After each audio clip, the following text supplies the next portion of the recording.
कि कितना ज़रूरी है टैक्स नेट में आना, टैक्स पे करना, क्योंकि ये हमारे ही लिए बेहतर है। लोगों में इस चीज़ की शायद अवेयरनेस कम है, या फिर जो है वो उस तरह से टैक्स पेयर को प्रोटोकॉल्स दिखाई नहीं देते, जिसकी वजह से जो है वो दीगर लोग जो है वो टैक्स नेट में आने से घबराते हैं। इसके पीछे क्या वजह है, इसी के हवाले से मजीद बात करेंगे। नईम साहब, हमने देखा है कि जैसे उमैर ने बड़े डिटेल से तमाम मामले पर जो है वो गुफ्तगू की है कि लोगों के लिए टैक्स देना कितना ज़्यादा इंपॉर्टेंट है। जैसे कि आपने भी स्टार्टिंग में बात की कि शायद एफपीआर की पॉलिसीज इतनी ज़्यादा जो है वो कॉम्प्लिकेटेड हैं कि लोग घबराते हैं, और या फिर इसके पीछे ये वजह है कि टैक्स पेयर को उस तरह के प्रोटोकॉल्स नहीं मिल रहे, तो लोग समझते हैं कि ठीक है, अगर टैक्स देकर भी किसी तरह का फायदा नहीं है तो उससे बेहतर है कि टैक्स चोरी की जा सके। तो आप क्या समझते हैं इसके पीछे की क्या वजह है? बुनियादी तौर पे कुछ अंडरस्टैंडिंग्स हैं, मिसअंडरस्टैंडिंग्स हैं जो टैक्स पेयर और एफबीआर के दरमियान है। मैं ये समझता हूँ कि आपको ये कोई जवाज़ नहीं है कि टैक्स जो है वो कॉम्प्लिकेशन है इसलिए मैं टैक्स नेट में नहीं आ सकता। ये सारे हीले बहाने हैं। टैक्स नेट में आना चाहिए। टैक्स नेट में आके प्रॉपर अपनी जो है वो टैक्स रिटर्न्स मंथली हों, एनुअली हों, वो फाइल करनी चाहिए।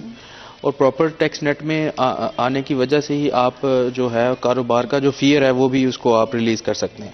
अच्छा, नंबर 2, अगर किसी किस्म की एफबीआर की तरफ से कोई दबाव है, किसी किस्म से कोई इलीगल नोटिस हैं, तो उसके लिए फॉरम्स मौजूद है।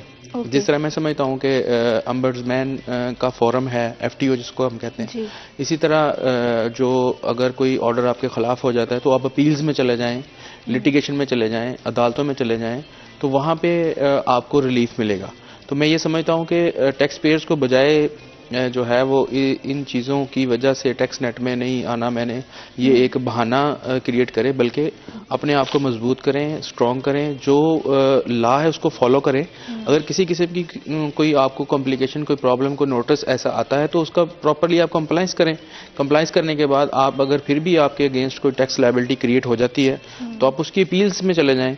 अपील्स के हम 3 फॉरम है हमारे पास। कमिश्नर अपील का फॉरम है, इसी तरह जो है अपीलेट ट्रिब्यूनल इनलैंड रेवेन्यूज का फॉरम है, फिर हमारा हाई कोर्ट है, चौथे नंबर पे हमारी सुप्रीम कोर्ट बैठी हुई है। इसी तरह अगर आप जो रूल्स एंड रेगुलेशंस को फॉलो करते हुए अपने जो मामलात हैं, जो टैक्स के हवाले से जो ऑर्डर्स हैं, शोकाज हैं, नोटिस हैं, उससे आप मुतमिन नहीं, आप समझते हैं कि ये मेरे साथ जो है वो इलीगल गैर कानूनी सलूक किया जा रहा है, तो आप किसी अच्छे कंसल्टेंट को हायर करें और इस फोरम पे चले जाएं।